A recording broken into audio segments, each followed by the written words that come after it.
How you been, my brother? Good to see you again in New York. Oh, it's good to be seen. Okay, why are you here today, though, my brother? What you getting ready to drop? I know whenever I see you, you getting ready to bring some powerful information for the people. Yeah, God willing, we're here to set some records straight. Okay. Set the historical record straight on was Prophet Muhammad, peace be upon him, black or white. You took the camera to the streets and raised the question, who is Prophet Muhammad? And your documentation demonstrated there's a lot of confusion. That's right. And you raised the right point. How can you follow a man so religiously whom you don't even know? So we are going to answer the question and set the record straight on who Prophet Muhammad was. Was he an African or was he a Caucasian white man? And most importantly, we're here to vindicate again the teachings of Most Honorable Elijah Muhammad, who taught that he was a black man for 20 years. So we're here, as always, to vindicate the truth of what the Honorable Elijah Muhammad taught and demonstrate that what he taught on the matter is confirmed by and consistent with all the available empirical data. Historical, linguistic, ethnographic, archaeological. What he taught is confirmed by the data. So we're here to lay the truth bare. We're here to kill white supremacy in Islam. White supremacy defines the world of Islam today. White supremacy and black inferiority. So we're here to put the nail in that with the truth of the real prophet of Arabia, that black prophet. All right, I asked Brother Wakil last week a question. I'm glad I have you here because I can ask you, and you are the best one to answer the question, being that you're the one doing the lecture. On the flyer, it states on the flyer, does Dr. Wesley Muhammad contradict the Honorable Elijah Muhammad when he made the claim that Muhammad, Ibn Abdullah, Prophet Muhammad, was a black man? Does you contradict the Honorable Elijah Muhammad? Absolutely not. I am here to vindicate and validate what the Honorable Elijah Muhammad taught. My life work is in showing to the world that what that man taught, with his third grade education, what he taught to the world is absolutely confirmed and validated by all available empirical data. It doesn't matter what aspect of the teachings of the Honorable Elijah Muhammad we toss under the microscope of critical inquiry. Every aspect of his teaching proves to be consistent with all known data. And Wesley Muhammad is here to demonstrate that again, this aspect of what he taught. He taught that Prophet Muhammad was a black prophet, a black Arab for 20 years. I teach based on what he taught and based on all of the available empirical data that Prophet Muhammad was a black Arab. I am not contradicting the Honorable Elijah Muhammad.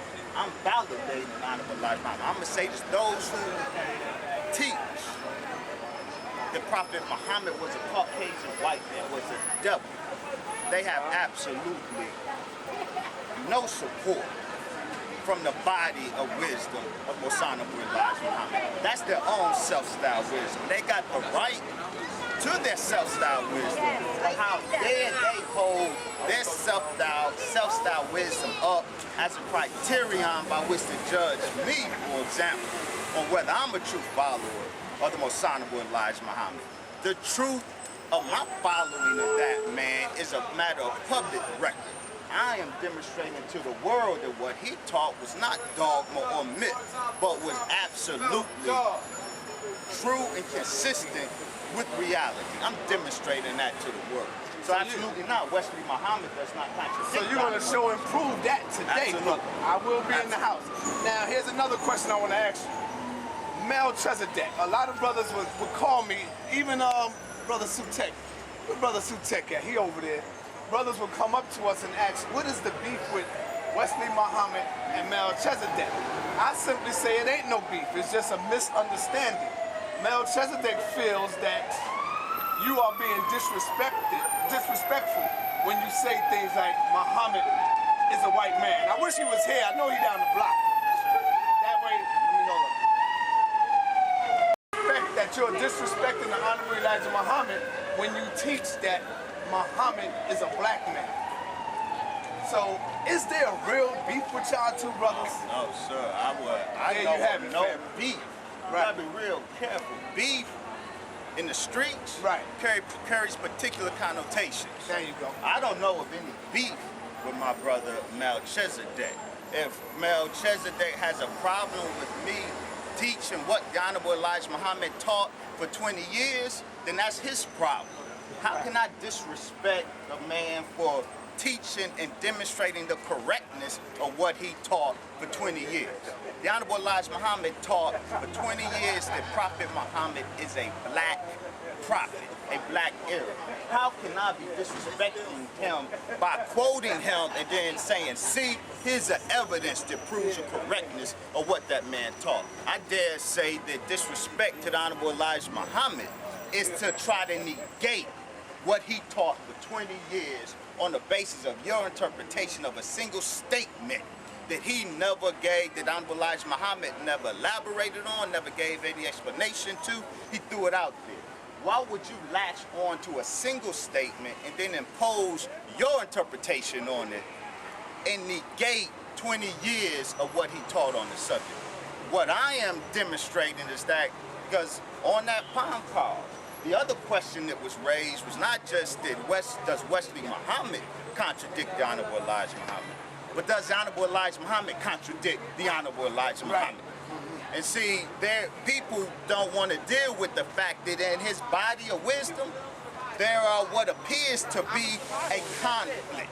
There is what appears to be contradiction. And so what too many of us lazy Muslims do who claim to follow Elijah, we latch on to one or the other and make no effort to try to see how the two can be harmonized.